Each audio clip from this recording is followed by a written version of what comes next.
Eh, Todo el capítulo de hoy va a girar alrededor de un libro, que es este libro que tenéis aquí. Ah, A ver si soy capaz de ponerlo. Polanyi, la gran transformación. La gran transformación de Karl Polanyi. Este es uno de los... Bueno, lo he puesto de cara para que no os asustéis. De canto es un tocho... es un tocho de esos que quitan el hipo, ¿vale? Pero tanto como gordo es un libro importante. Interesante. Es un libro importante. Quienes tuvisteis el privilegio de acompañarme en alguno de los dos seminarios que hicimos, a este libro le dedicamos dos seminarios, ¿eh? Dos seminarios seguidos. Fijaos que ya entra en el top de los selectos, ¿no? De los que se repiten, de los libros que De, se repiten. de los libros que se repiten. Sí, es un libro muy importante, escrito en 1944, un año antes de que acabara la Segunda Guerra Mundial, cuando la política mundial estaba convencida, tanto a la izquierda como a la derecha, la política mundial estaba convencida de que nunca más se iban a repetir, nunca más íbamos a permitir que se repitieran los errores del pasado que nos habían llevado a dos guerras sangrientas y al auge del fascismo. Sí. Esa era la lección, esa era la lección aprendida en 1944, en el que todo el liberalismo económico, los defensores del patrón oro, los liberales, Hayek, Mises, todos estos estaban escondidos debajo de las piedras, y quien tenía el discurso dominante era los defensores del capitalismo democrático, digamos, que finalmente acabaría instaurándose en Occidente, la socialdemocracia y los distintos partidos comunistas en todo el mundo. Es decir, la lección aprendida era que las barbaridades, las barbaridades que se habían hecho en la política internacional y en la economía internacional durante los 40 años anteriores o 50 años anteriores, que habían dado lugar, habían desembocado en esa gigantesca guerra en dos actos, que fue la Primera Guerra Mundial y la Segunda Guerra Mundial, con el periodo del fascismo intermedio, eso no podía volver a ocurrir jamás. Pues ya veis lo poco, ya veis lo poco que duró la memoria, que en cuanto las cosas empezaron a andar medio bien y el mundo empezó a ganar un poquito de bienestar y desarrollo ya en los años 70, pues Sí, los liberales ortodoxos salieron de su cueva y empezaron a producir las bases ideológicas de eso que hoy llamamos neoliberalismo, con las consecuencias que ya Karl Polanyi en 1944 ya lo veía. había advertido, ¿vale? Es decir, este libro, La Gran Transformación, precisamente habla de los peligros tremendos que lleva la desregulación de la actividad económica, la separación de la actividad económica con respecto a la política y el arrojar al mercado los elementos fundamentales de la vida. La naturaleza, él lo llama la tierra, ¿no? La naturaleza, las materias primas, los recursos naturales, el dinero, dejar que empresas privadas como los bancos privados sean los que gestionen la masa y la circulación de dinero, y sobre todo, la más peligrosa de todos, la mercantilización de la fuerza de trabajo. El sometimiento de la fuerza de trabajo a la categoría de mercancía y que entonces los seres humanos, como cualquier tomate o como cualquier lechuga, tengan que competir por su supervivencia en un mercado desregulado. Reducir a la categoría de mercancía tierra, capital y trabajo, o como lo llama Polanyi, la naturaleza, el dinero y la fuerza laboral socava las condiciones vitales de cualquier comunidad. Se lleva por delante, destruye los vínculos entre seres humanos que permiten las relaciones sociales. Cuando tú transformas a los seres humanos en competidores a vida o muerte entre ellos por los medios de subsistencia, reduces al ser humano, que es un ser históricamente, antropológicamente, cooperativo, social, vinculado por afectos, ideología, familia, a su grupo, lo conviertes en ese engendro que los economistas tan orgullosos llaman el Homo economicus, ¿no? Pues un psicópata, ¿no? un pobre desgraciado, un pobre enfermo mental, absolutamente desarraigado, fuera de su entorno, y que no ve en la gente que lo rodea más que oportunidades de negocio o enemigos a los que vencer o doblegar. Cuando eso ocurre, cuando la sociedad queda desarraigada, queda rota por un mercado que lo ha mercantilizado todo, o que intenta, que pretende mercantilizarlo todo, en la misma medida en la que la economía pretende someter a mercancía todos los factores de producción, no solamente los zapatos, los tomates, sino las personas, los ríos, el aire. Cuando eso ocurre, la sociedad se rompe. Y cuando la sociedad se rompe, dice Polanyi, la sociedad puede responder de dos maneras.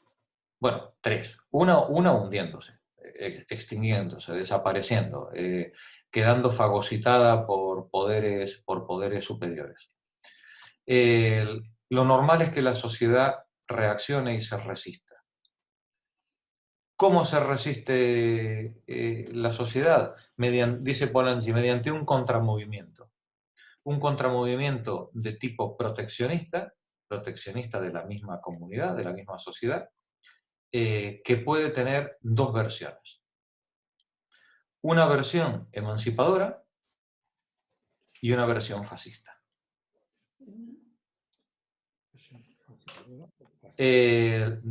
Para Polanyi, el fascismo que se produce en entreguerras no es un capricho, una ocurrencia de los alemanes que son así de brutos. No, viene de antes. A ver, si el fascismo que además no es un fenómeno alemán, es un fenómeno internacional, el fascismo es un fenómeno transversal que se produce a lo largo y ancho de todo el mundo al mismo tiempo, en los mismos años, en las mismas 2 décadas. El fascismo, con distintos nombres, abarca movimientos, reacciones, movimientos sociales que reaccionan contra el capitalismo desbocado, desde Japón hasta Norteamérica, pasando por América del Sur, Argentina, Brasil, Chile, España, en todo el mundo. En todo el mundo, los movimientos de corte fascista, aunque tuvieran otro nombre, da igual, el fascismo es el italiano, ¿no? Pero aunque tuvieran otro nombre, pero la ideología, esta ideología proteccionista, identitaria,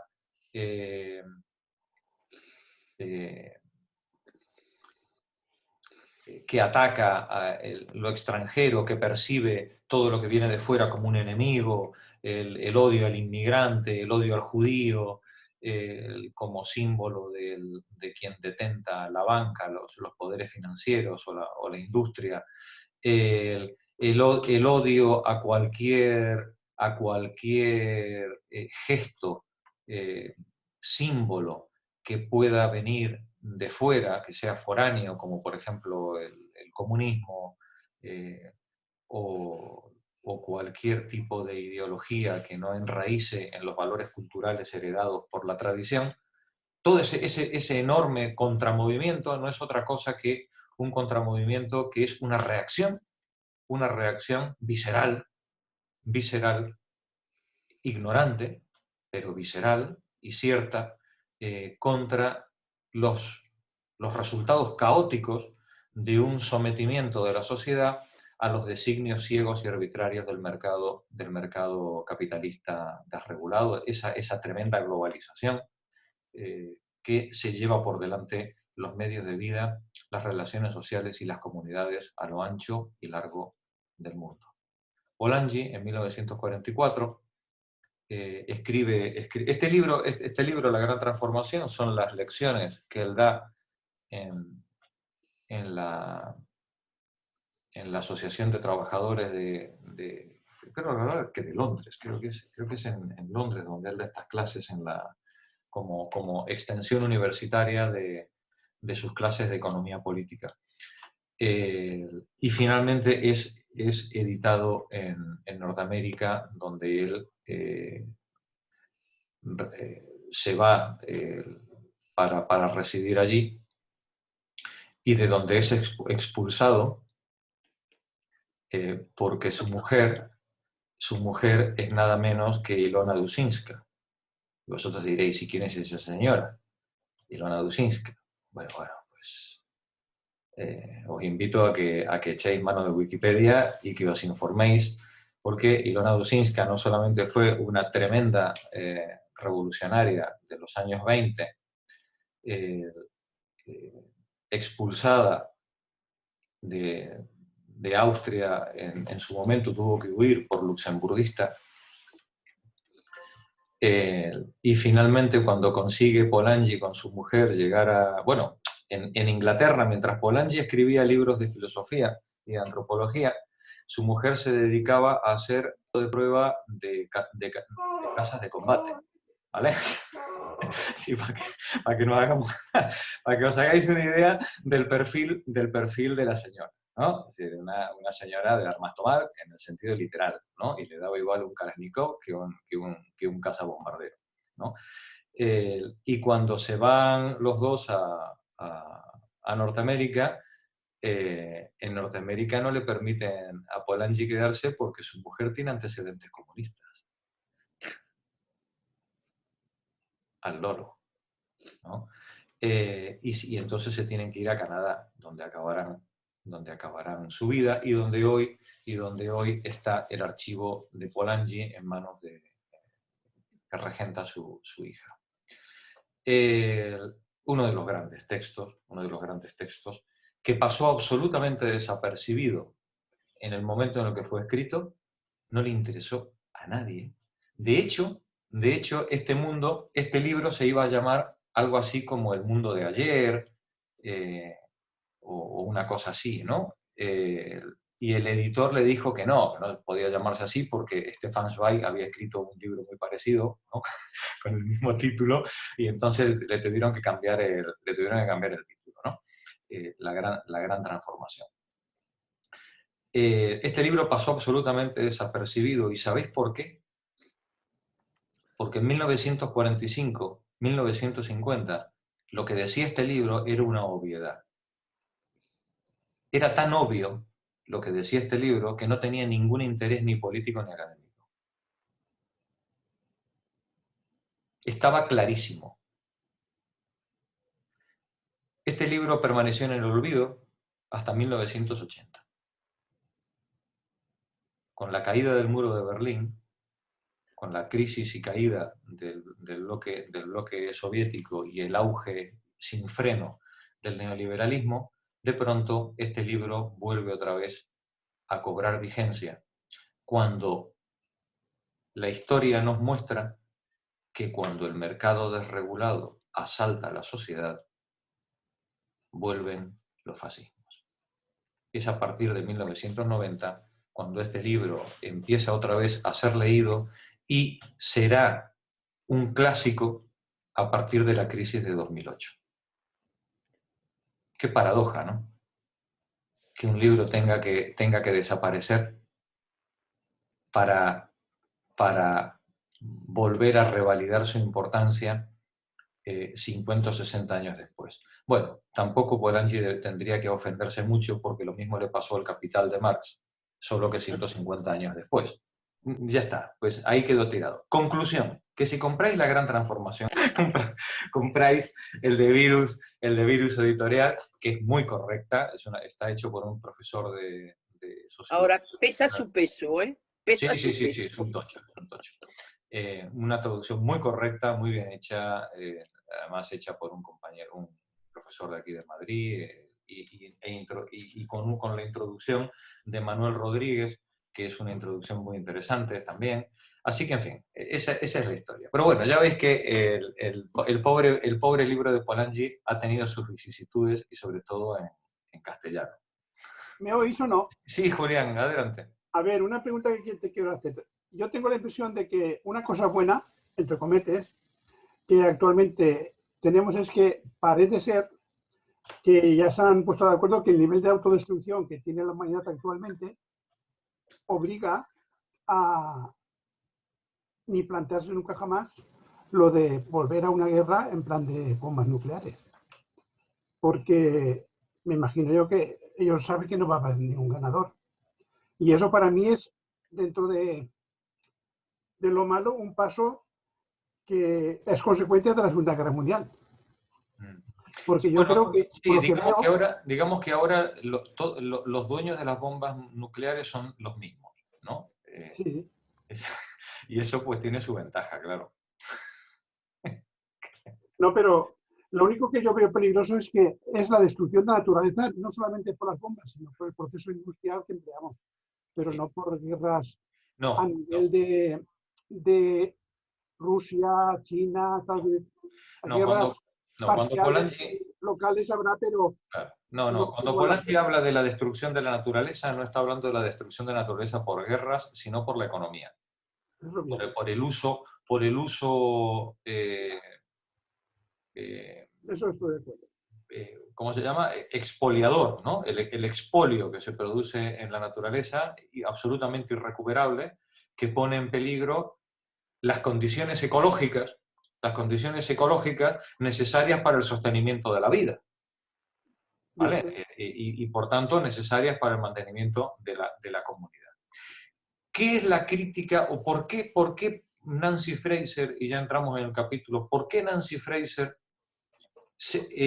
recurre a Polanyi? Bueno, primero porque, como nos va a decir ella, el texto de Polanyi sigue siendo tremendamente iluminador de nuestro presente y nos da las claves de las causas profundas de la crisis que vivimos, ¿no? Cuando creíamos que el capitalismo de globitos de colores nos iba a poner en un mundo de consumo sin fin, resulta que lo que nos ha metido es en una vorágine de destrucción de los recursos naturales y comunitarios, en los que parece que no hay salida. Sí, aparentemente no hay, o por lo menos no hay una salida buena, ¿no? Sí, salida siempre hay, claro, la de la muerte es una de ellas, ¿no? Es decir, salida siempre hay. No hay salida buena, digamos.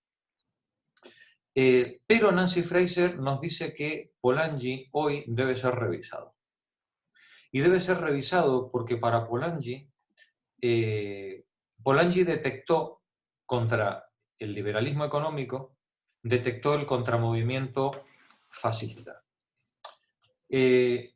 Pero lo que no detectó Polanyi es que buena parte de estos contramovimientos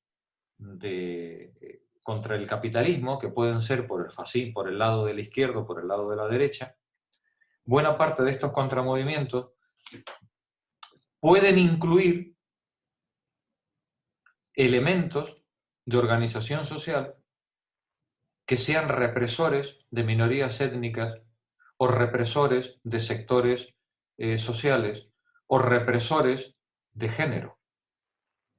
Lo que no percibió Polanyi, porque además no le interesaba, él estaba hablando de otra cosa, ¿no? Sí, lo que no trata en la gran transformación es que esos movimientos de defensa contra el capitalismo pueden ser emancipadores en lo que respecta al capitalismo, pero pueden seguir manteniendo estructuras de opresión, por ejemplo, con respecto al género o a las minorías raciales.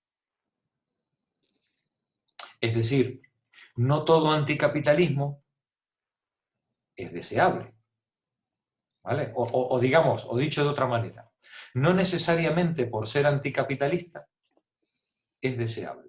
Se puede ser anticapitalista, como sería un fascista de tomo y lomo, ¿no? Se puede ser anticapitalista, pero sin embargo ser dictatorial, autoritario, misógino, racista, xenófobo, ¿no? Es decir, no todos los males que hay en la humanidad son exclusivos del capitalismo. De hecho, el capitalismo es una versión de organización social de libre mercado que aparece a finales del siglo XVIII. ¿Y qué pasa? Antes del siglo XVIII no había explotación, no había genocidios, no había explotación, no había colonialismo, no había imperialismo, no había guerras. Hombre, claro que las había. Sí. No todo lo que sea anticapitalismo es necesariamente un horizonte deseable al que queramos ir. Y entonces Nancy Fraser nos dice que el feminismo tiene la obligación de leer a Polanyi, pero leerlo siendo conscientes de que hay una parte de la lucha, o digamos, ese contramovimiento tiene que incluir una acción democratizadora en el sentido de la emancipación de cualquier tipo de opresión, no solamente de las devenidas de un mercado desregulado y globalizado. ¿Vale? Esa sería, digamos, la lectura que hace Nancy Fraser del texto de Polanyi en este capítulo y que es una magnífica introducción al libro que empezaremos, Los talleres ocultos del capital. ¿Por qué? Porque en este texto y en el otro se desarrolla más, nos dice Nancy Fraser que el capitalismo no solamente explota a la clase trabajadora, el capitalismo no solamente acumula plusvalor en base a la explotación de la mano de obra asalariada. Para que el sistema de explotación sea posible, tiene que haber una buena parte de la sociedad que está fuera del mercado, pero que es funcional a esa explotación. Por ejemplo, las mujeres que están ocupándose de los trabajos reproductivos y de cuidados, mientras al marido se le explota alegremente en la fábrica. Ese marido no podría ser explotado en la fábrica, por ejemplo, ¿no? En el patriarcado, sin que hubiera elementos fuera del mercado que posibilitan esa explotación. Y entonces nos dice Nancy Fraser, el feminismo debe, si quiere ser un movimiento emancipador para los desafíos que presenta el neoliberalismo del siglo XXI, el feminismo debe leer a Polanyi, pero desde una visión de género y racializada. Debe leerlo siendo consciente de que esos contramovimientos contra el capitalismo, si queremos que sean emancipadores, deben ser emancipadores de la sociedad en su conjunto. Y no movimientos proteccionistas, simplemente proteccionistas del capital nacional o de la organización productiva nacional, que dejen escondido tras el funcionamiento de la economía doméstica, dejen escondido todas estas formas de explotación no mercantilizadas que quedan detrás del capitalismo. Esos son los talleres ocultos del capital. ¿Vale? Pues bien, vamos, hacéis los comentarios que queráis y vamos a la lectura. Perdona, ¿qué página es? Página 263. Gracias. Paco, ¿estás de acuerdo en que esto merece ser masticado? Sí. Sí. porque lo he leído y lo he intuido. Lo has intuido, muy bien. No he comprendido en profundidad, sino intuido, ¿eh? Por eso lo creo, sí. No me basta la intuición. Muy bien, muy bien. De todos modos, no os preocupéis. Hoy Sara no está aquí. Para Sara la gran transformación fue una frustración, porque ella no es consciente de todo lo que entendió. Ella, después de leer el libro, se queda como marico en el Capital, ¿no? Diciendo, no entendí nada. No, entendiste mucho. O sea que lo que pasa que, claro, que son textos tan profundos A mí también me resultó confuso, ¿eh? que requiere Me costó entrar. ser muy masticado, darle muchas vueltas, ¿no? Y requieren varias lecturas, ¿no? Entonces, nosotros hoy apenas le daremos una pincelada por encima al asunto. Pero bueno, yo creo que más o menos lo iremos aclarando, sin hacerlo caricatura. Bueno, pues Mari, inaugura por favor el texto. Vale.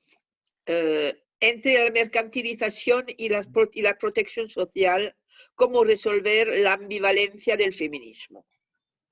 La actual crisis del capitalismo neoliberal está alterando el paisaje de la teoría feminista.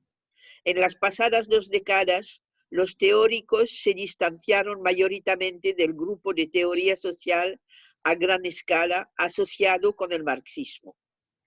Aceptando en apariencia la necesidad de especialización académica, establecieron distintas corrientes de investigación disciplinaria concebidas como empresas independientes.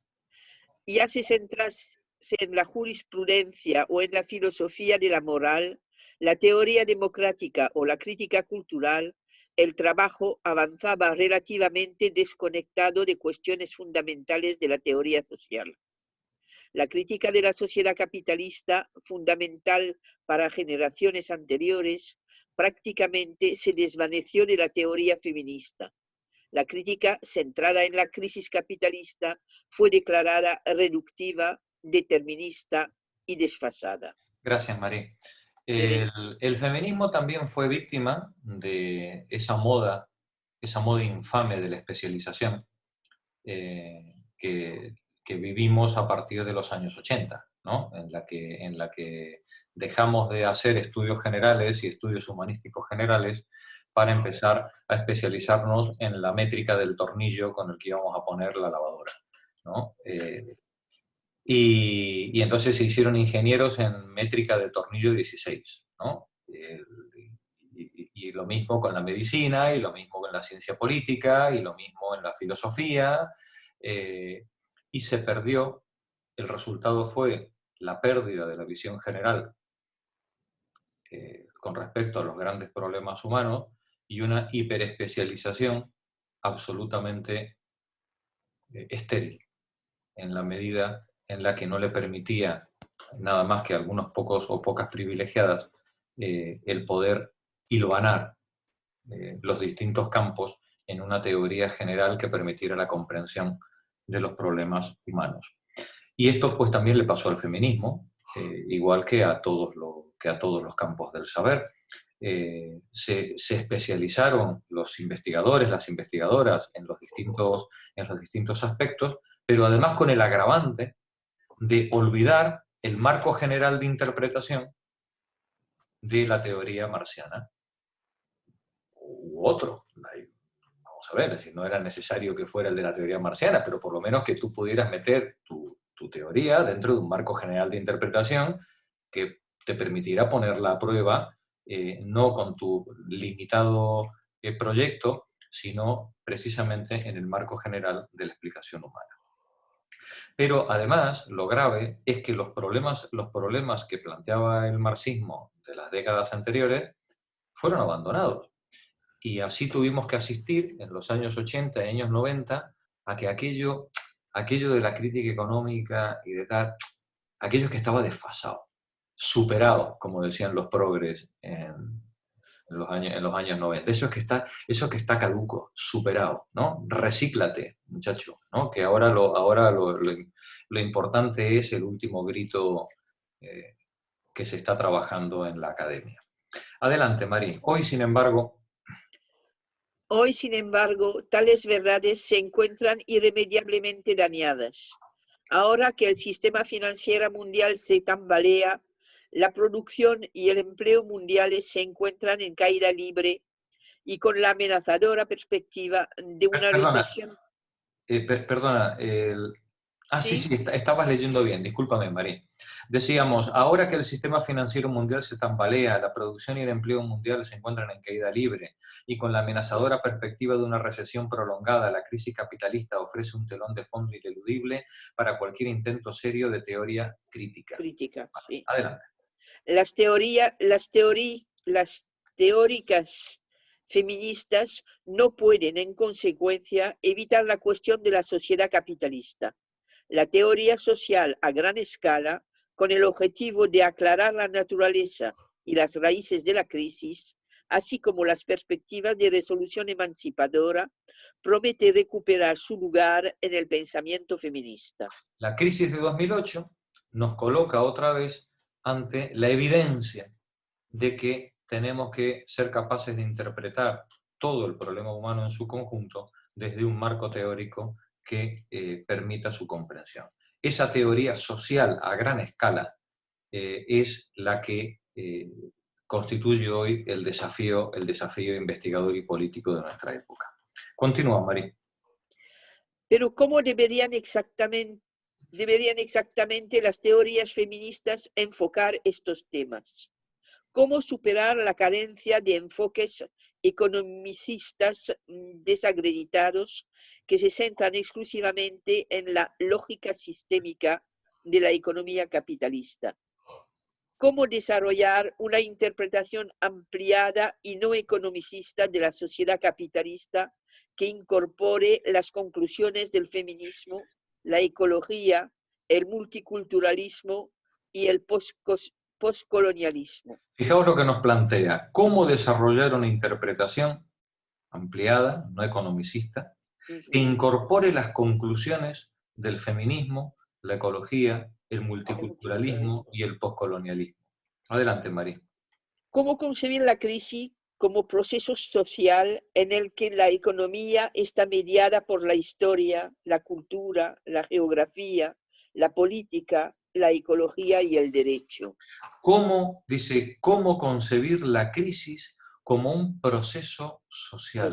La crisis no es solamente que las subprime, no sé qué problema tuvieron en la bolsa, no, esto es un problema social, ¿no? Concebir la crisis como un problema social en el que la economía está mediada por la historia, la cultura, la geografía, la política, la ecología y el derecho. Porque a que la crisis no hizo el mismo daño en todos sitios. ¿Verdad que no? Sí, la crisis hizo el daño que hizo en función de las características peculiares de cada lugar, ¿no? Adelante, Mari. ¿Cómo abarcar toda la gama de luchas sociales en la actual coyuntura y cómo evaluar el potencial de transformación social emancipadora? Gracias, Mari. Continúa, Pepa, seguí.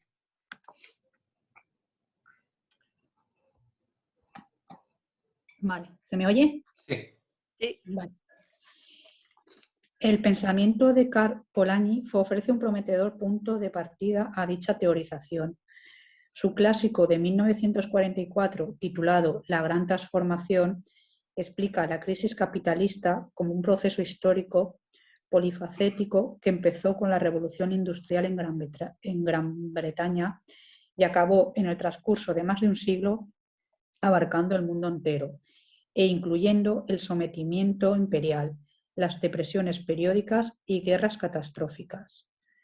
Para Polanyi, además, la crisis capitalista no significaba tanto el hundimiento económico en sentido estricto como la desintegración de comunidades, la ruptura de solidaridades y la expoliación de la naturaleza.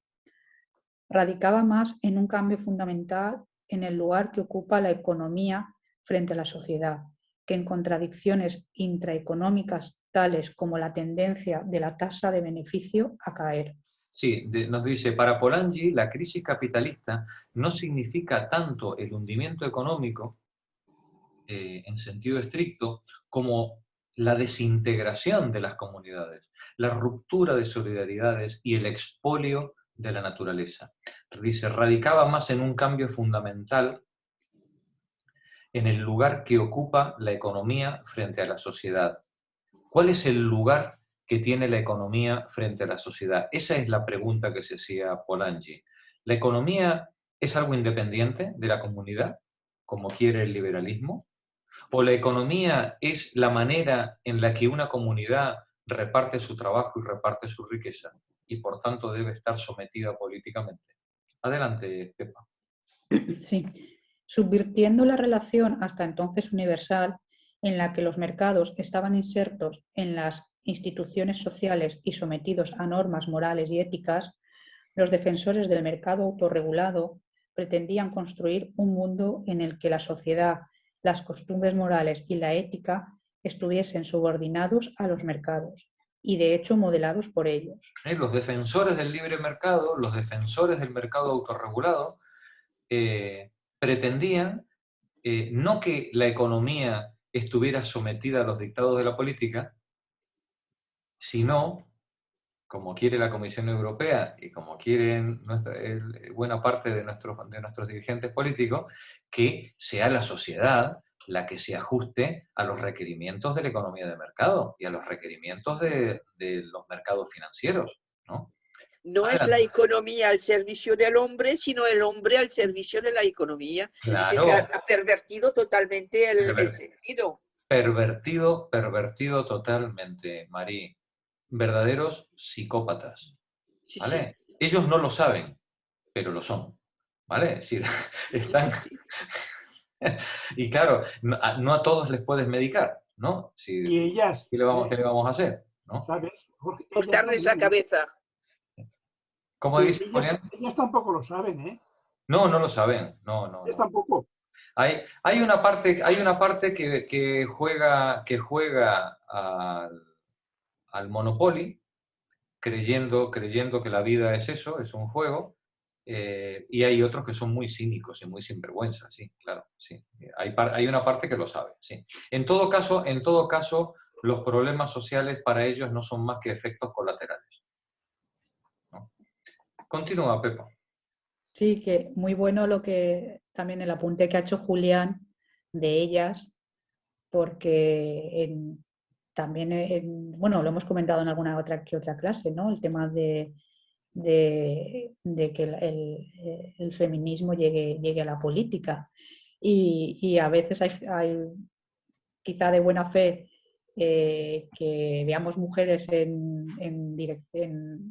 puestos directivos o en el propio gobierno, pero lo que se ve es la paridad, pero la paridad no es sinónimo de feminismo ni de políticas de igualdad ni nada por el estilo, ¿no? Entonces, que eso también llama la atención, ¿no? Que a lo mejor los referentes femeninos han sido más duros o igual de duros que sus compañeros. Ya hemos visto cuando fue también la época de Thatcher, de Reagan y lo que tenemos también en la Unión Europea. Y la menuda Ayuso, tenemos. Sí, igual, y el Fondo Monetario Internacional. Como decía Pepa, sería deseable que además de paridad de género, como mínimo hubiera paridad ideológica, ¿no? Como mínimo, ¿no? Como mínimo. Eso habla María Galindo mucho de la cuota ideológica. La cuota ideológica, porque es que, claro, si te meten... A esa no llegamos nunca. A esa paridad no llegamos nunca. A esa no llegamos nunca, pero ni siquiera en la racial, ¿eh? Porque cuando te meten también alguno que viene de minoría racial, ya, es peor que... Tenemos el ejemplo de los gitanos aquellos que entraron primero con el PSOE, no sé si era Heredia, cómo se llamaba, y luego con el PP, y al final creo que está por ahí sacando dinero todavía. No lo conozco. Sí, fue un diputado Primero entró con el PSOE, que lo de la niña que le mataron, ¿cómo se llamaba? El padre de Mariluz. El padre de Mariluz. Mariluz Cortés. Sí. ¿Cómo? Mariluz Cortés. Mariluz Cortés, exactamente, Cortés. Bueno, pues ese es del PP y tuvieron un problema para ver si se ponía de senador, callaba o qué hacían. Sí. Y era Bueno, también pero ese pobre hombre... una minoría, no era por una minoría racial, entró por una minoría racial. Pero bueno, ese pobre hombre creo que bueno, que aparte de todo, creo que fue...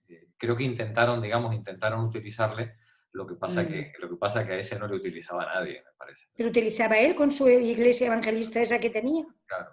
O lo utilizó él en todos los sentidos. Él tenía su programa. Él tenía su... Sí, pero es que, Jorge, si hablas de Rita, de la Esperancita y de Ayuso, menudas elementos, ¿eh? Hostia. Sí, son Menudas. buenas, son buenas. Bueno, pues eso, cuota ideológica, por favor, ¿no? Además de la otra, ¿no? Que no nos quedemos solo en esa. Vale. Pepa, adelante. Sí, concibiendo el trabajo, la tierra y el dinero como factores de producción, trataban esas bases fundamentales de la vida social como si fuesen mercancías ordinarias y las sometían al intercambio mercantil. Trataban el trabajo, la tierra y el dinero como si fueran mercancías ordinarias sometidas al intercambio mercantil. ¿Que no hay trabajo en tu comunidad? Chico, emigra, como emigra todo buen tomate. ¿Vale? No, porque los tomates que no se pueden vender, ¿qué pasa con ellos? Porque acaban en la cuneta, ¿no? Tirados ahí, abandonados. Pues oye, si no quieres acabar como un tomate en la cuneta, pues emigra, ¿no? Y si no, pues haber estudiado. ¿Vale? Antes aún te dejaban recogerlos, pero ahora ya... No, che, que no somos ni comunistas, ¿eh? No vamos a recoger los tomates de la cuneta. Antes le prende fuego. O se hace un seguro como el de Mercadona, que prefiere caducar los alimentos y le pagan a donarlos. Sí, no, eso no, que se llena todo esto de pobres comiendo. Bueno, las empresas de las grandes marcas destruyen su mercancía al final de las temporadas. Claro. Y esa es la gran perversión, digamos, la gran perversión de producir mercancías es que las mercancías no son producidas para ser consumidas, sino que son producidas para ser vendidas. Y la cosa tiene su interés, porque cuando algo es producido para ser vendido, lo que te hace rico es la escasez. Cuando las cosas se producen para ser consumidas, lo que te hace rico es la abundancia. Daos cuenta cómo el solo concepto de mercancía es perverso. ¿Vale? Es decir, en cualquier sociedad precapitalista, una cosecha abundante es un regalo de los dioses que se festeja con 3 semanas de orgía báquica, ¿no? Y todos borrachos tirados debajo de la mesa. ¿Vale? Sí. En el capitalismo, una cosecha abundante es una desgracia. Es una desgracia porque caen los precios de la cosecha y se arruina el productor. Entonces, no se puede permitir que los productos excedentes lleguen al mercado porque impedirían la venta de los productos que fueron fabricados para ser vendidos. ¿Os dais cuenta la perversión intrínseca que tiene el sistema y que es especialmente grave cuando afecta a estos 3 elementos fundamentales, dice Polanyi, de la vida social? La naturaleza, la mano de obra y el dinero. El dinero no es una mercancía. El dinero fue fabricado, fue inventado para servir de vehículo de los intercambios. Pero si yo te cambio, Clara, yo te puedo cambiar a ti 10 euros por 10 euros. Porque te convenza, te guste más la numeración de mi billete. ¿Vale? Que es Capicúa, ¿no? Entonces dices, hoy yo quiero el número de Jorge, ¿vale? Pero si yo te digo que me cambies 10 euros por 20 euros, a que tú te cabrearías y dirías, oye, ¿me estás tomando el pelo? ¿No? Bueno, pues eso es lo que se llama transformar el dinero en mercancía. Solo que los banqueros os dicen que os venden un producto, ¿no? Te voy a dar un préstamo o una inversión, ¿no? Te coloco mi producto y de los 100 que tú pusiste, yo te cojo 5. ¿no? Transformar el dinero en mercancía es la gran estafa del sistema mercantil contemporáneo. Y tiene un enorme peligro, porque cuando tú transformas el dinero en mercancía, deja de cumplir la función de lubricante que tiene que tener, de facilitador de los intercambios entre los trabajos individuales de los productores de mercancía. Es decir, el que fabrica tomates no vive de comer tomates. Necesita comer patatas, pero para comer patatas tiene que vender los tomates para con ese dinero ir a comprar las patatas. ¿Vale? Si tú transformas el dinero en mercancía, retiras del mercado una cantidad importante de recursos que no van a poder ser consumidos por los productores reales y que van a ser acaparados por los sinvergüenzas que detentan la acumulación de dinero. ¿Vale? Continuemos, Pepa. Vale. Las consecuencias de esta mercantilización ficticia, como la denomina Polanyi, era tan destructiva para los ecosistemas, los modos de vida y las comunidades que provocaron un contramovimiento continuo para proteger la sociedad. El resultado fue un claro patrón de conflicto social que él denominó el doble movimiento. Un conflicto creciente entre los partidarios del libre mercado y los proteccionistas sociales, que condujo a un callejón sin salida político y, en último término, al fascismo y a la Segunda Guerra Mundial. ¿Sigo? Vale, perdón. He aquí, por lo tanto, una concepción de la crisis capitalista que trasciende los limitados confines del pensamiento economicista. Obra magistral, sólida y declinable en múltiples escalas, la gran transformación. Entreteje la protesta local, la política nacional, los asuntos internacionales y los regímenes financieros mundiales en una convincente síntesis histórica. Gracias, Pepa. La otra Pepa, Pepa Martínez. Adelante, estrena ese micrófono. Probando. De especial interés para las feministas, además, es la importancia que Polanyi otorga en su sistema a la reproducción social. Ciertamente, él no usa dicha expresión, pero en su percepción de la crisis, la desintegración de los lazos sociales no es menos fundamental que la destrucción de los valores económicos. De hecho, esas dos manifestaciones están inextricablemente entrelazadas. Y la crisis capitalista es en gran parte una crisis social, porque la mercantilización ilimitada pone en peligro el fondo de capacidades del que los humanos disponen para crear y mantener lazos sociales. Al situar en primer plano el aspecto reproductivo social de la crisis capitalista, la teoría de Polanyi coincide con el trabajo feminista reciente acerca del agotamiento social y la crisis de los cuidados. Su marco de referencia es capaz, al menos en principio, de abarcar muchos elementos de interés para las feministas. Vale, nos dice Nancy Fraser que en la interpretación de Polanyi, la crisis social generada por la crisis capitalista viene causada por una mercantilización, en principio, que aspira a ser ilimitada. Lo queremos transformar todo en mercancía, ¿vale? No solamente la fuerza de trabajo, los tomates, sino pues los cuidados, los bebés, los riñones, ¿no? Lo queremos transformar todo absolutamente en mercancía. Y esto pone en peligro, pone en peligro el fondo de capacidades, las capacidades colectivas de que los humanos disponen para crear y mantener lazos sociales, pone en peligro los vínculos comunitarios. Y dice, en esto, sobre todo cuando hacemos hincapié en el tema de los cuidados y la reproducción social, el cuidado de los niños, la crianza, la educación y la sanidad y los ancianos y los enfermos, cuando hablamos de esto, dice Polanyi, puede ser leído perfectamente en clave feminista contemporánea. Continúa, Pepa.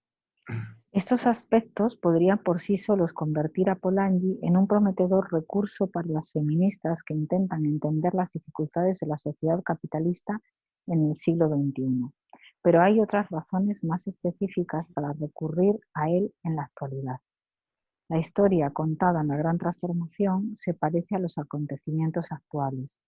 Ciertamente hay a primera vista razones para considerar que la crisis actual deriva de los esfuerzos recientes por librar a los mercados de los regímenes reguladores, tanto nacionales como internacionales, establecidos después de la Segunda Guerra Mundial.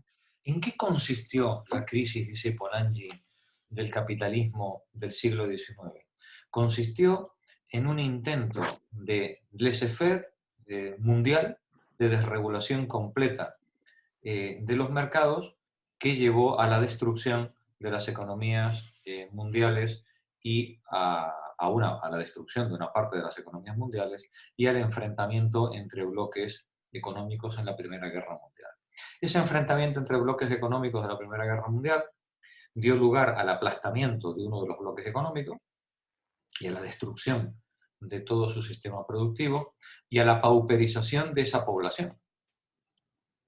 Toda la población de Centro Europa, que fue aplastada, sometida y depauperada a partir del Tratado de Versalles, ¿no?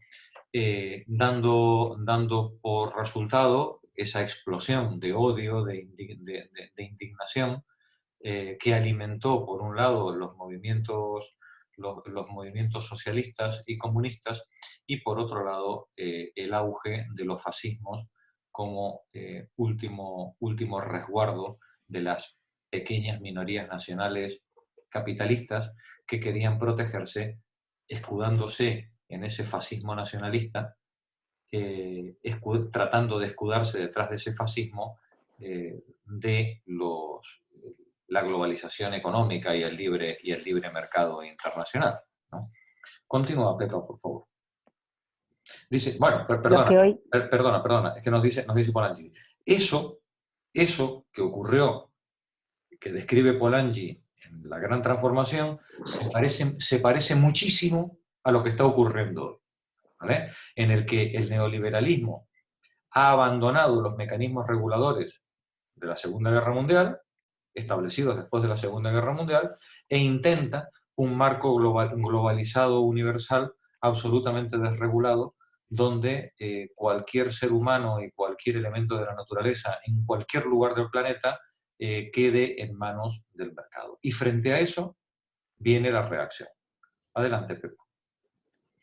Lo que hoy denominamos neoliberalismo no es sino el segundo advenimiento de la misma fe puesta en el siglo XIX en el mercado autorregulado, que desencadenó la crisis capitalista narrada por Polanyi.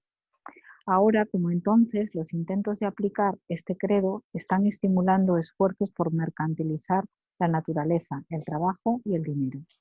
Véanse los pujantes mercados de emisiones de carbono y biotecnología, de atención a los niños, enseñanza y cuidado de ancianos y de derivados financieros. Ahora como entonces el efecto es el de expoliar la naturaleza, fracturar comunidades y destruir modos de vida. Hoy, además, fijaos, expoliar la naturaleza. Ahora como entonces, nos dice, se trata de expoliar la naturaleza, fracturar, romper las comunidades y destruir modos de vida para someter a esa naturaleza, a esas comunidades, a esas gentes, al arbitrio del poder del capital. Dejar a las comunidades completamente desarmadas y expuestas a su mercantilización. Que los seres humanos, como decía aquella diputada del PP, lleguen a la conclusión de que será mejor trabajar por 400 euros que no tener trabajo, ¿no? ¿Vale? ¿Sí? Claro.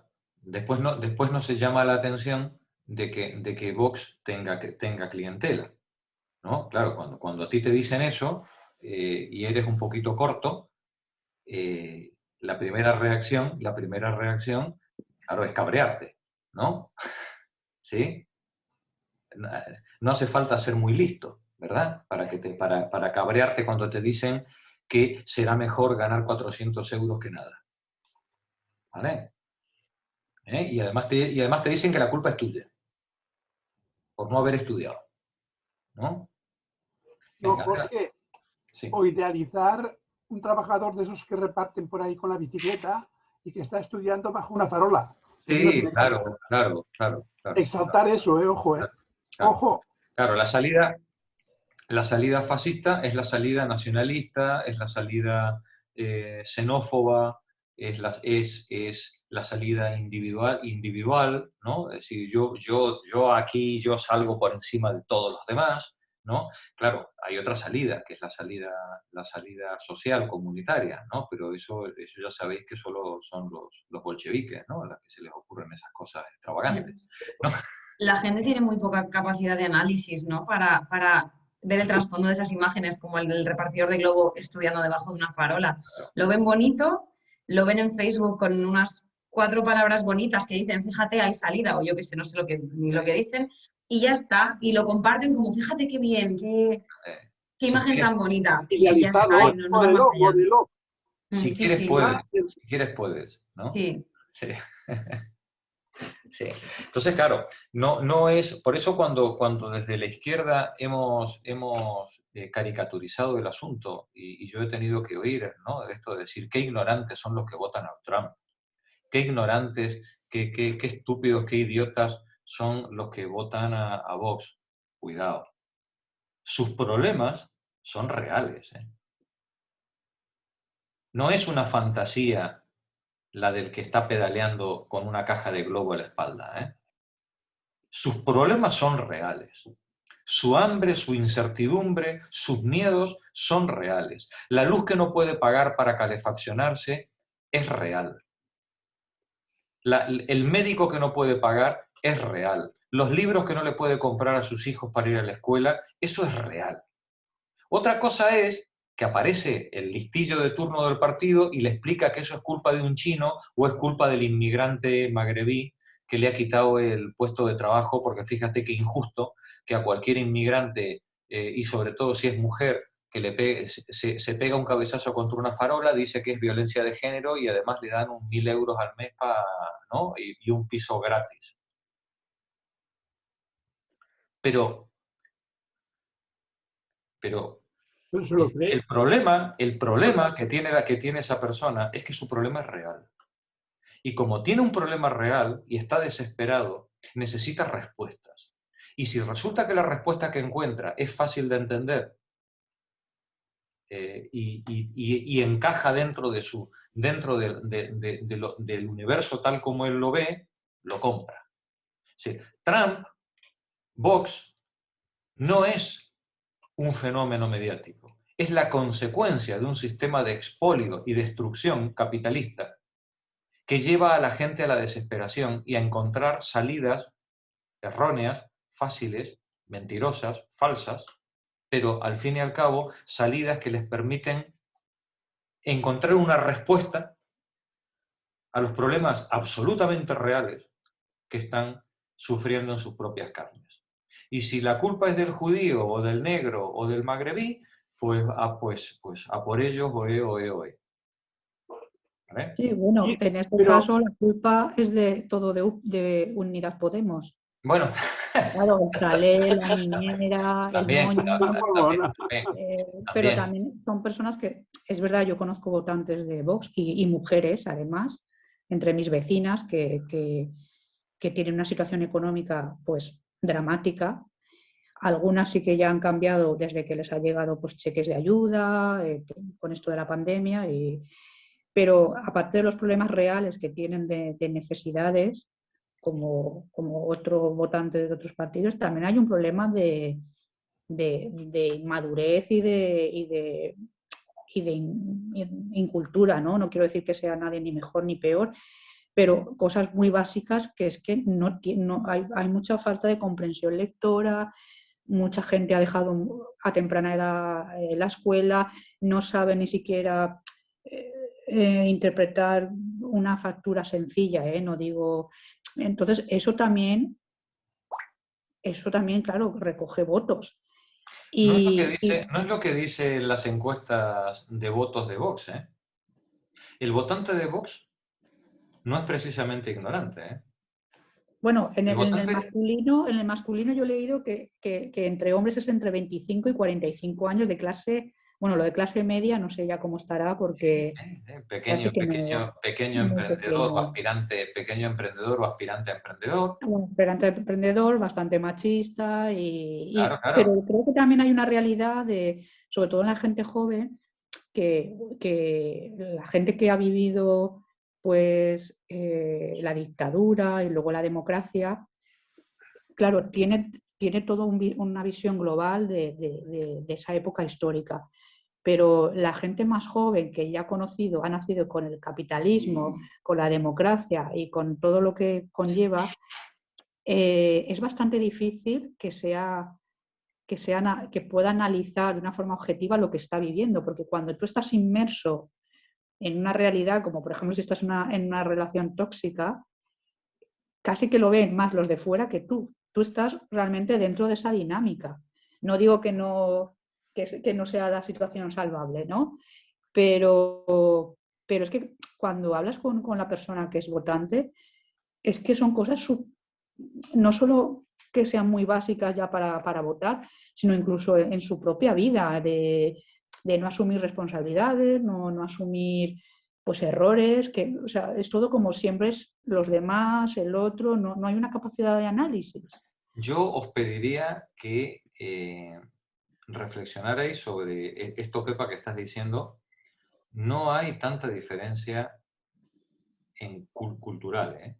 En cuanto a formación, capacidad de lectura, estudios.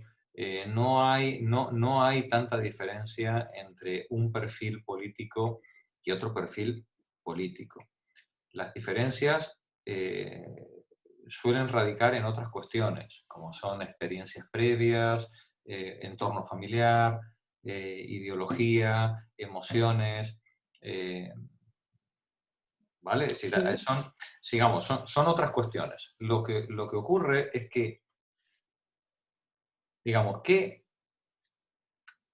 si la gente que tiene problemas reales, la gente que tiene un sufrimiento real, ¿no? No ficticio, real, busca respuestas y alguien se las da, puede hacer un análisis, pero puede ese análisis dar un resultado erróneo. Uh-huh. El fascismo es el resultado de un sistema de destrucción de la comunidad provocado por el capitalismo, pero no es espontáneo. El fascismo como movimiento político organizado es organizado desde las estructuras capitalistas para que la gente no encuentre respuestas por la izquierda. De ahí la importancia del monopolio de los medios de comunicación, del monopolio sobre los mensajes que se dan a la gente, para que los discursos que llegan a la población sean siempre, bueno, o mayoritariamente, los discursos del odio, los discursos de la xenofobia, los discursos del anticomunismo, de la culpa es de la feminazis, ¿no? Es decir, machaconamente. ¿Por qué? Porque para el capitalismo es mucho más fácil mantener su sistema de explotación dirigiendo la mirada hacia un enemigo externo inexistente, que permitir que los movimientos sindicales y sociales pongan de manifiesto que la crisis y el daño que se está produciendo es resultado del sistema de explotación capitalista, que es intrínseco al sistema de explotación capitalista. Cada vez que la crisis al capitalismo se le va de las manos, aparece la reacción social y se intenta canalizar esa reacción social hacia la derecha. Pero yo no haría una atribución moral. Sé que es muy duro lo que estoy diciendo, ¿vale? Para vosotras. Yo no haría una atribución moral a esos votantes o a esa gente que se deja seducir por el lenguaje de la ultraderecha. Porque esa gente lo único que ha hecho es, con las herramientas que tiene, coger el discurso significativo que para ellos era más sencillo y más fácil de adoptar. No quiero decir que cualquiera haría lo mismo. Quiero decir que, en cierta medida, no son plenamente responsables de su posición. En cierta medida, son buenamente también víctimas de una manipulación.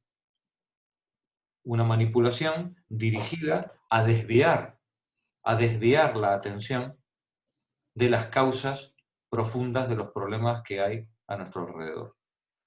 Sin esa manipulación, algunos de ellos entrarían en una secta y otros se afiliarían al Partido Socialista. ¿O es que no recordamos? No, claro, o es que no recordamos que el nazismo la mayor parte de ellos venían del Partido Socialista. Nacionalsocialista, claro. No cualquier socialismo. No claro, es Jorge, pero precisamente por eso yo te quería preguntar. Ahora mismo tenemos el tema en nuestro país que es calcado a lo que estás diciendo, que si no fuera por un partido, llámese socialista o socialdemócrata, como quisiéramos llamarle, no estaría Podemos, como que está en la cuerda floja, como que es el culpable de todo, hasta de la riada de aquí de Valencia. ¿Y quién está permitiendo todo esto? Sí, y con la vivienda lo estamos viendo, es con todo. Lo está permitiendo una socialdemocracia que toda la gente que ha creído que cuando llegaran iban a hacer A, B o C y no han hecho nada, al final se van a ir a cualquier partido, a cualquier... Es lo que tenemos. Yo os digo solamente un dato. ¿Cuándo aparece Vox? Bueno, Vox como partido fantasma venía desde hacía mucho tiempo, ¿vale? Pero ¿cuándo aparece realmente Abascal y toda la tropa del caballo? Cuando Podemos tiene éxito. Éxito, claro, sí. Claro. Es el éxito de Podemos lo que asusta al capital, ¿no? De tener 70 diputados a los 35 de ahora. Claro, hay que hacer un Podemos de derecha, como sea. Y aparte Ciudadanos no les fue bien. Ciudadanos no les fue bien, porque que Ciudadanos era muy triste, ¿no? Es decir, era muy pobre aquello, ¿no? Sí, por eso dicen que la gran responsabilidad de la izquierda está en terminar efectivamente con esas desigualdades sociales, porque si no vendrán más fascismo. La única manera, digamos, la elección... Es así como la hace Podemos, claro. Y la política es como la del PSOE, malamente. La lección de la gran transformación de Polanyi, la gran lección es que si tú quieres conjurar al fascismo, tienes que hacer unas políticas redistributivas que eliminen las desigualdades más graves. ¿Vale? Fíjate que no estamos hablando ni de socialismo, ¿eh?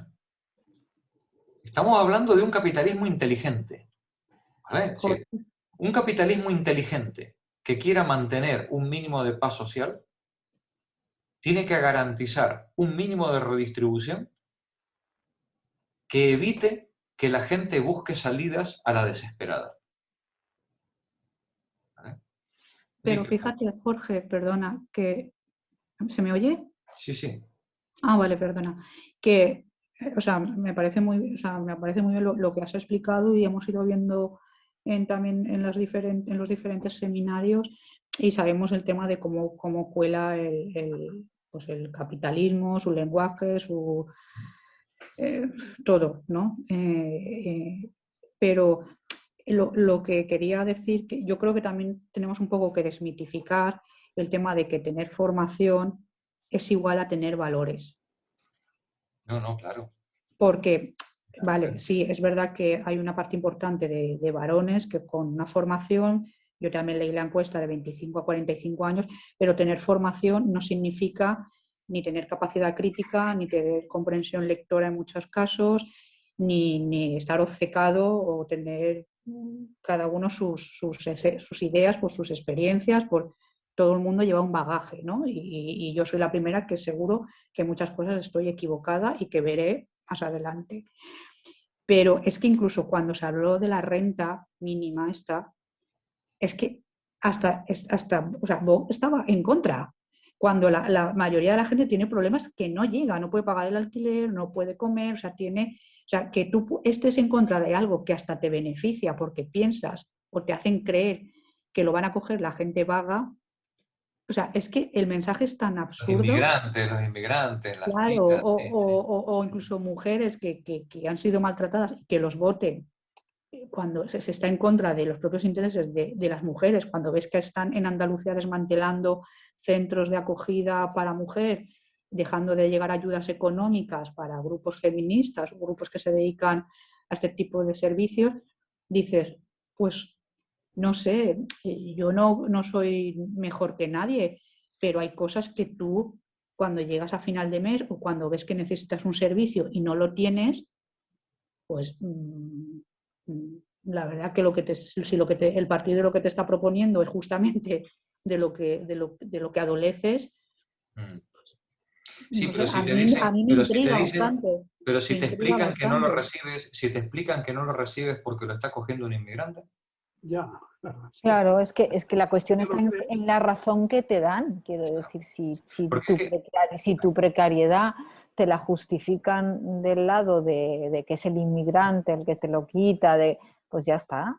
claro. Pero yo creo que es peor, porque es que inclusive tenemos al señor Escrivá que ni se lo da al inmigrante ni se lo da al nacional. Es que sencillamente lo obstruye y entonces resulta que es un camino sin salida. Pero eso no te lo dicen. Bueno, bien, pero es que eso No, habría no. que decirlo, ¿no? Ellos lo Porque, obstruyen. vamos a ver, Pero lo que te cuentan es que se lo han dado al inmigrante. Ya, pero la realidad es que es mucho más peligroso las políticas socialistas en estos momentos, porque te están engañando, están ninguneando, porque la persona que tiene un poquito de bagaje, como tú decías, Pepa, pues indudablemente dice, yo no tengo ese servicio, yo mi niño no sé qué, pero es que encima los otros, estos señores que salen y nos dicen que el protocolo, que, bueno, 1000 cosas y siguen sin ni siquiera una mínima parte de darlo porque no quieren, porque no les da la gana, como con lo de la vivienda, pues explícame quién es más miserable. Claro. Si vos, que te viene de frente, o estos señores que tenemos ahí, que son socialistas, y perdona, porque son buenos y quieren todavía no darle la patada a Podemos. Por eso insisto en que Vox no es la causa, es el síntoma. ¿Vale? Es decir, Vox es la consecuencia de una política neoliberal. Eso es lo que nos dice Polanyi. Es decir, cuando tú haces política neoliberal y destruyes el sistema comunitario y destruyes las posibilidades de vida digna de la gente, entonces aparece el fascismo. Porque el fascismo es la manera que tiene el capitalismo de seguir con el expolio, desviando la ira, desviando el descontento hacia enemigos ficticios. Ese es el gran invento, ¿vale? Y cada vez que hay una crisis capitalista, donde la gente empieza a mirar hacia el socialismo, el capital saca a pasear al fascismo, que es su perro fiel, que le permite mantener el orden, dividir la reacción, mantener el orden, mientras continúa con su sistema de explotación. ¿Vale? Y luego hay otra cosa también muy dura, Jorge, que incluso teniendo conciencia de, por ejemplo, teniendo conciencia de que te están explotando o de que estás trabajando en un sistema de explotación, que tú lo ves con el trabajo y con los precios o bueno, cómo está todo, también es muy difícil, digamos, que la aceptación a nivel tanto personal como de reconocimiento social, el decir, pues sí, me están explotando, son unos cabrones, con perdón. Porque esto es la vergüenza o la vergüenza que se lanza siempre sobre el que está peor o que realmente es una víctima, ¿no? Es un poco la vergüenza de, como lo que veíamos con los servicios sociales aquí con Fraser, ¿no? Encima la vergüenza de tener que recurrir a un servicio social o encima la vergüenza, como el ego de decir, pues sí, estoy mal, estoy en un trabajo de M, estoy en una situación, hay como también pues es un castigo exacto, a que... Muy bien traído, Pepa, porque el fascismo nunca anida en la clase obrera. El fascismo anida preferentemente en las clases medias empobrecidas. El fascismo anida en el desclasamiento, en el resentimiento del pequeño funcionario, del pequeño empresario, del pequeño tendero que ha sido arrollado por la crisis, el que dice yo me lo hice todo a mí mismo, yo no le pedí nada a nadie, yo trabajé toda mi vida para tener lo que tenía, y han llegado estos chinos, estos magrebíes o estos judíos de no sé qué, y me lo han quitado todo. El obrero, el pobre, ese sabe que es pobre, que es obrero, y ese tiene claro cuál es su lugar en el mundo, ¿vale? Es decir, y por qué está mal. Porque estuvo mal antes, está ahora, y como no se alíe con otros como él, pues seguramente tiene claro que seguirá estando mal en el futuro, ¿vale? El problema es el de la clase media empobrecida. El fenómeno fascista, tanto en Alemania como en Italia, como en cualquier otro de los países, fue, digamos, donde tuvo su nicho, fue en ese pequeño funcionariado y pequeño comerciante empobrecido, arrasado por la crisis. Por eso te decía yo que no puedes hacer un problema cultural. No es un problema de formación. Es un problema de resentimiento. ¿Vale? Es decir, Vox, el fascismo anida en el resentimiento. En el resentimiento por tu pérdida de clase. Y yo con lo que era, viene ahora este negro o este moro y me quita lo que yo tenía, o este chino. Yo diría más, Jorge, por tu pérdida de privilegio, por eso se la agarran. Claro, pérdida de privilegio. Se la agarran también con el feminismo. Claro. Porque de alguna manera pierden estatus y privilegio también de macho, si el para adelante, ¿no? Claro. El obrero normalmente, la obrera normalmente sabía dónde estaba. Y cuando llega la crisis, pues su posición de clase la tiene clara. El que no tenía clara su posición de clase era el pequeño tendero que perdió su negocio en la última debacle capitalista. Y ahí es donde... Entendiendo lo que dice Jorge, es verdad que estoy un poco con lo que dice Pepa, con lo que decía desde el principio, siendo consciente de mis contradicciones, desde luego, porque en este caso, el caso de los tenderos, bueno, de la pequeña burguesía, ¿no? Ahora mismo que estamos viendo que los hosteleros se están quejando tanto, entonces ellos reclaman ayudas cuando están pidiendo no pagar impuestos, rebaja de impuestos de siempre, cuando no han contratado a sus trabajadores. Entonces, ahora mismo es que he visto este mediodía en la Pelea 1 en concreto que decía, se quejaba de que lo habían desahuciado porque no podía pagar el alquiler. Pero cuando Ábalos ayer hablaba de no regularizar los alquileres, esta misma gente aplaude esto. Entonces, digo que estoy un poco con Pepa porque no tienen realmente esa capacidad de análisis para darse cuenta de que ellos mismos se están contradiciendo cuando están pidiendo que no les cobren los alquileres o que se los rebajen, pero están defendiendo al... Sí. Porque es nacionalsocialismo, ¿vale? Porque las ayudas públicas sí, pero para los de aquí. Porque la caridad empieza por casa, ¿vale? Sí, pero no le vamos a dar ayuda, es decir, a cualquier inmigrante, o no le vamos a dar ayuda a un tío que no ha trabajado, o a una tía que no ha trabajado. Porque las ayudas son para nosotros, ¿no? Porque somos nosotros, además. Le estamos pagando el chalet al coletas y tampoco se lo merece. Claro. Pero Jorge, a ver, yo lo del tema cultural no es que lo vea como que el fascismo es un tema de formación, que me ha gustado mucho la aclaración que también ha hecho Pepa sobre el tema del feminismo y por los privilegios, sino en el sentido de que yo vuelvo a insistir, tener un título, me da igual que sea de profesional o universitario, no significa tener capacidad crítica ni comprensión lectora ni muchas más cosas. Y luego otra cosa, lo de la mediana burguesía o la clase media, exacto, que que vota incluso en contra de sus intereses, que es lo que estábamos comentando, pero es que también es muy duro que a la gente, bueno, cuando vino la crisis del 2008, se quede sin trabajo, se le esté animando a ser emprendedores, entre comillas, y que montes un pequeño negocio, yo qué sé, una librería de barrio, una fontanería, lo que sea, y tienes tantos impuestos que eso, claro, no es que pierdas un privilegio, es que no tienes ni para comer. O sea, no estamos hablando de privilegios, sino es que de subsistir. Es que muchos negocios, ahora con lo de la pandemia es otro tema. Por ejemplo, los de la hostelería sí piden, pero tampoco han tenido décadas y décadas de años buenos. Sin embargo, nunca han hablado de decir, oye, voy a dar de alta a mi personal. Yo he trabajado en hostelería, voy a hacer los contratos en lugar de ponerles contratos de 4 o 6 horas, pero están aquí desde las 8 de la mañana hasta las 3 de la mañana sirviendo copas o helados o cenas o lo que sea. O sea, de eso no se habla.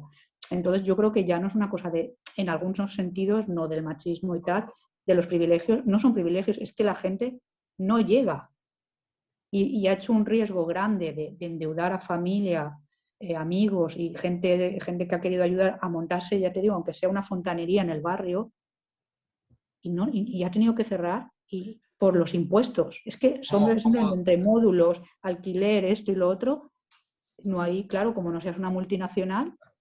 ¿Cómo disfrutarías, Pepa, leyendo El Capital? Te invito a la siguiente ronda, ¿vale? Sí, cuando lo pusiste, que yo te escribí porque en ese momento es que a mí me habían trasplantado. Ya. Y entonces estaba muy hecha polvo. Y además económicamente también estaba muy hecha polvo. Pero sí, por eso luego ya cuando vino lo de Simón de Beauvoir, yo dije, ya, ahora es la mía. La siguiente ronda. Vamos a ver, La Pepa. siguiente ronda. Y lo dejamos aquí porque si no, no sí. avanzamos en el texto, ¿vale? Cuando se produce una crisis económica, no se trata de ayudar a la gente. Cuando el capitalismo produce una crisis económica, tiene que hacer lo que en la economía liberal se llama una destrucción creativa. Sobran capitalistas. ¿Vale? Cuando se produce la crisis económica, lo que quiere decir es que hay más producción que la que se puede vender. Y cuando hay más producción que la que se puede vender, eso solamente se soluciona de una manera. Y es eliminando a una buena parte del aparato productivo del mercado. ¿Vale? Por eso cuando tú dices, ¿cómo puede ser que a la gente que se ha quedado en paro quiera montar su negocio y la frían a impuestos? Es que se trata de eso. Se trata de que no pueda montarlo. ¿Vale? ¿Sí? Sí. Cuando se produce una crisis de producción, sobran mercancías y sobran capitalistas. Hay que eliminarlos. Eso, en tiempos pretéritos de nuestros abuelos, se solucionaba con una guerra. Esas son las 2 guerras mundiales. ¿Vale? Las 2 guerras mundiales son el ajuste estructural de la economía capitalista a nivel global. Se producen más mercancías que las que el mercado global puede producir y hace falta una destrucción creativa. Hace falta destruir una parte del sistema productivo para que la parte vencedora se redistribuya los recursos y pueda seguir acumulando capital. Y los demás van todos a votar a Vox. ¿Vale? Si los que se han quedado tirados en el camino, que son pequeños empresarios, trabajadores de rango alto, funcionarios, mandos intermedios, todos esos van a votar a Vox. Porque esos saben 2 cosas. Antes vivían mejor, tienen formación y además saben que la empresa en la que estaban quebró por culpa de un extranjero. Si además hay un líder carismático que les explique que vamos a volver a ser grande España o América, ¿no? Ya tienes todos los ingredientes para un partido nacionalsocialista. ¿Vale? Es decir, el problema nuestro, chicas, es que nosotros todavía seguimos creyendo que esto se arregla Pasando por las urnas, ¿no? pensando mejor, haciendo mejor las cosas, porque si la gente es más ética, esto no pasaría, porque hay que tener más comprensión lectora, ¿no? Pero si aquí leer sabe todo el mundo, ¿eh? Sí. El problema es que lo que estoy leyendo no me convence. ¿Vale? Y el problema es que yo, que he tenido una pequeña empresa, la he visto barrida. Por ejemplo, imaginaros uno que tenía zapatos en Elche, o una tienda de juguetes en Ibi, o una tienda de hilados en Tarragona o en Tarrasa. ¿Le vas a explicar a él, le vas a explicar a esa empresaria o a ese empresario o a ese trabajador que tenía un buen sueldo y que vivía de un salario de 15 años en una fábrica, que de pronto cierran la fábrica porque el mercado de la esquina se llenó de producto chino que llega a precio de baratija y su fábrica ha cerrado y él se ha quedado en el paro? Ahora viene uno y le explica que la culpa es de los chinos, de los judíos, de los magrebíes, de los inmigrantes. ¿Tú realmente crees que no va a comprar el discurso? Sí, hay que hacer un enorme esfuerzo. Sí, yo te entiendo, pero por ejemplo con el tema por ejemplo en la agricultura, sobre todo en Valencia, el golpe que se ha dado a los cítricos, es que también, a ver, no quiero con esto tampoco que me malinterprete, pero vas a las asociaciones supuestamente que defienden el campo y tal, y dices, pero bueno, vosotros no sabéis en su día la gente que estáis votando qué convenios firmó el PP con las naranjas de Marruecos, con los contenedores que hay. Me parece que eso no es ignorancia, eso sí que es una negación consciente. Pero es más fácil pedir dinero. Sí, la paguita. O en lugar de diversificar, como antes que había en toda la zona del Hortanor, había fábricas que no solo se trabajaba la naranja, sino los derivados, se hacía licores, se hacía pastelería, se hacía muchísimas cosas, pues un poco a lo mejor el luchar por recuperar ese tejido. Todo eso ha desaparecido. Pero ya, sí, ya lo sé, pero... El discurso de la derecha es simplificador. Claro, pero una cosa es que no lo sepa, perdón, el que tiene un huertito o el consumidor que va al gran supermercado, vale, pero que las asociaciones agrarias, que se leen los convenios y todo lo que se firma y lo que no se firma, que pues es que me da entre tristeza y pena y risa. Vamos a dejarlo para la reflexión. Montse. Sí, pero yo quiero comentarte, cuando la peste negra diezmó la población mundial y entonces el excedente de capitalistas y de obreros menguó y se quedó todo mucho más aseado. Otra cosa es cómo lo arreglaron, que lo arreglaron malamente para nosotros como siempre. Sí. El punto es, ahora no van a diezmar tanto con el virus porque ha salido enseguida la vacuna. Pero ¿puede ayudar mucho a la economía? Bueno, con las pensiones sí, evidentemente. ¿Te refieres a, perdona, ¿qué es lo que puede ayudar a la economía? La economía tiene que mejorar con la muerte que está habiendo de gente. Va a haber excedente, quiero decir, va a haber menos excedente de gente que sobramos en el mundo, porque, bueno, lo están diciendo la señora del pelo blanco del Fondo Monetario Internacional, esa señora, bueno, no recuerdo el nombre. Christine Lagarde. Christine Lagarde. Que sobramos gente, es evidente que sobramos, sobre todo los que gastamos y no producimos. ¿Este virus puede mejorar un poco la economía? ¿O poco? Yo creo... Julián, a mí me da risa, pero es que vamos en ese camino, mejorando. No, vamos a ver, no. Es que has mezclado dos cosas diferentes, ¿vale? Una cosa es que sobre gente y otra cosa es que sobre mercancías, ¿vale? Son dos cosas diferentes. Las crisis capitalistas no vienen porque sobre gente. Que sobre gente es una gran noticia para el capitalismo, ¿vale? Porque los salarios son más baratos. El problema es cuando sobran mercancías. ¿Sí? Cuando tú decías que sobran capitalistas, ¿es que sobran mercancías? Claro, y sobran empresas que requieren ser reunidas, unificadas en acumulaciones, en concentraciones de capital. ¿Vale? Los bancos se fusionan, las empresas se unen unas a otras y absorben cuotas de mercado en manos de cada vez menos capitalistas. ¿Sí? Entonces, una cosa es que sobren capitales y otra cosa es que sobre gente. No, Bares. Vale. Jorge, bares. En mi barrio hay 8. Bares. 8 en 50 metros. Ahí. No, en serio, no es verdad, ¿eh? 8 bares. Paco Gotzen, Sobran 4. continúa la lectura. ¿Dónde estábamos? A ver. Que nos hemos ido por peteneras. Estábamos en la página 265, ¿Sí?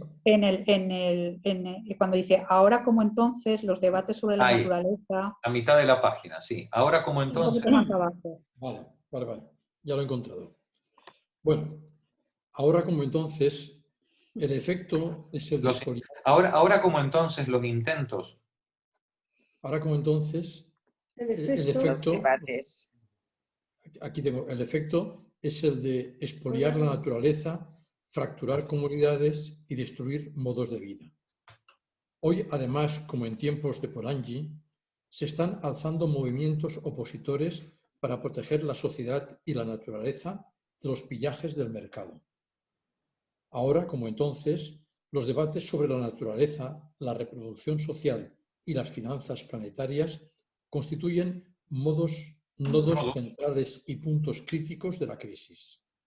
A primera vista, por lo tanto, es lógico contemplar la crisis actual como la segunda gran transformación, una gran transformación revivida. Por muchas razones, la perspectiva de Polanyi ofrece una considerable promesa para la teorización actual, pero las feministas no deberían apresurarse a adoptarlas sin reservas. Incluso, aunque supere el economicismo, la gran transformación tiene, observada más de cerca, defectos profundos. Centrado de manera resuelta en los daños provocados por los mercados desarraigados, el libro pasa por alto otros perjuicios originados en la sociedad circundante. Al ocultar las formas de injusticia no basadas en los mercados, tiende también a enmascarar formas de protección social que son, al mismo tiempo, vehículos de dominación. Centrado abrumadamente en la oposición a las depredaciones causadas por el mercado, el libro descuida la oposición a las injusticias arraigadas en la sociedad y cifradas en las protecciones sociales. Por ejemplo, cuando Polanyi dice que la reacción es una reacción social de carácter proteccionista con respecto a la invasión producida por las mercancías extranjeras,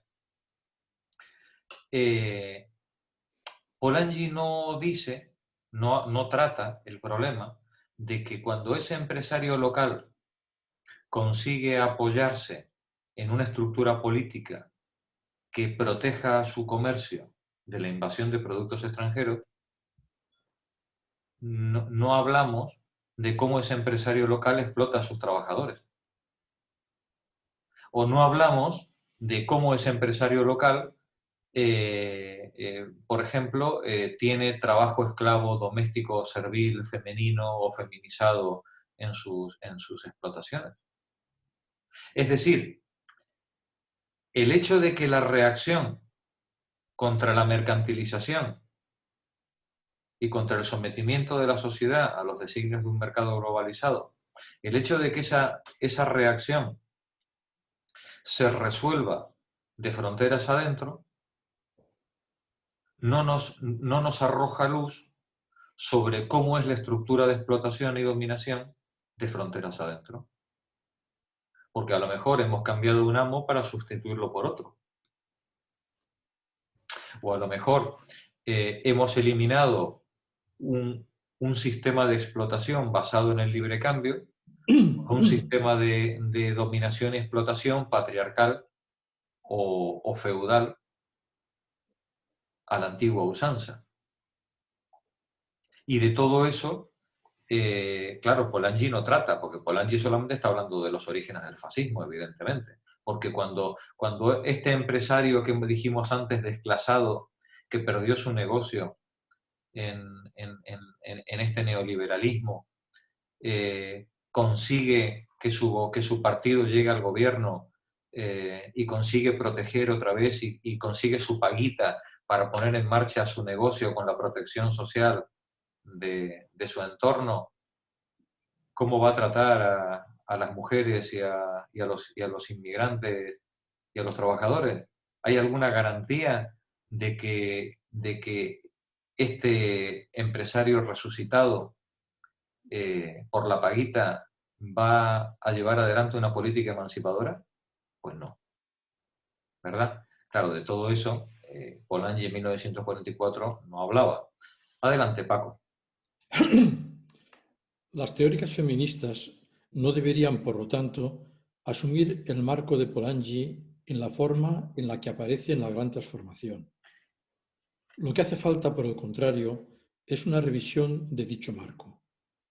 El objetivo debería ser una nueva concepción semipolanyiana de la crisis capitalista que no solo evite el economicismo reductivo, sino también la romantización de la sociedad. Este es mi objetivo en el actual capítulo.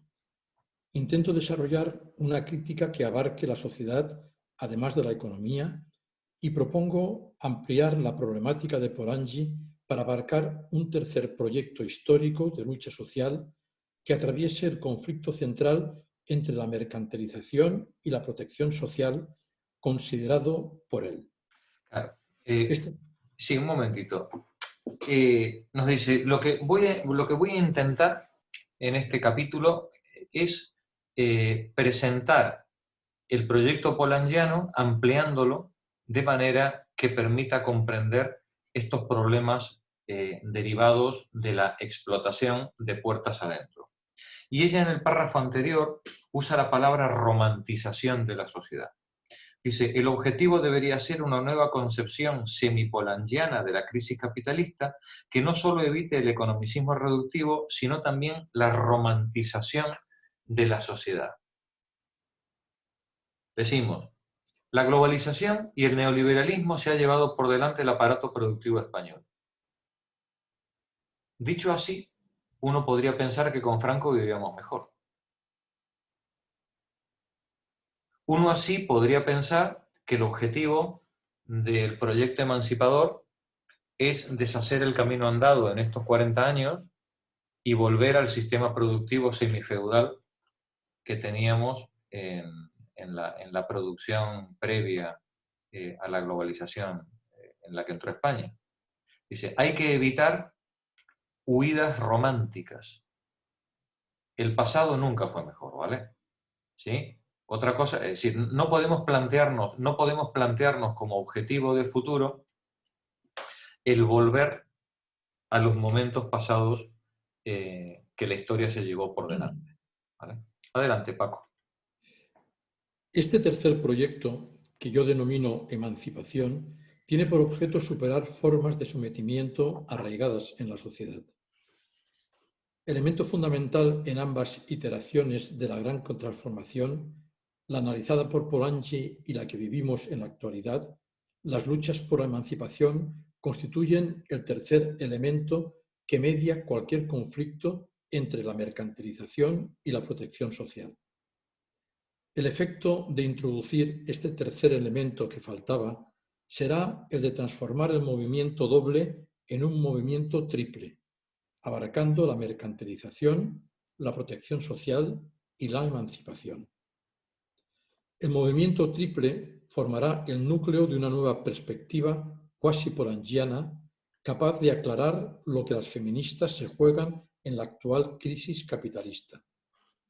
Tras elaborar esta nueva perspectiva en los apartados 1 a 4 de este capítulo, la usaré en las secciones 4 a 7 para analizar la ambivalencia de la política feminista.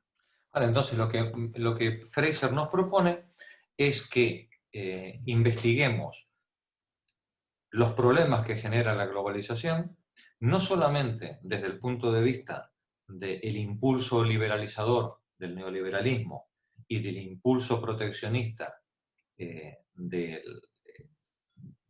la comunidad, sino también desde el punto de vista de qué elementos proteccionistas son emancipadores y cuáles no lo son. Ahí es donde el feminismo, como teoría de la emancipación, tiene que hilar fino.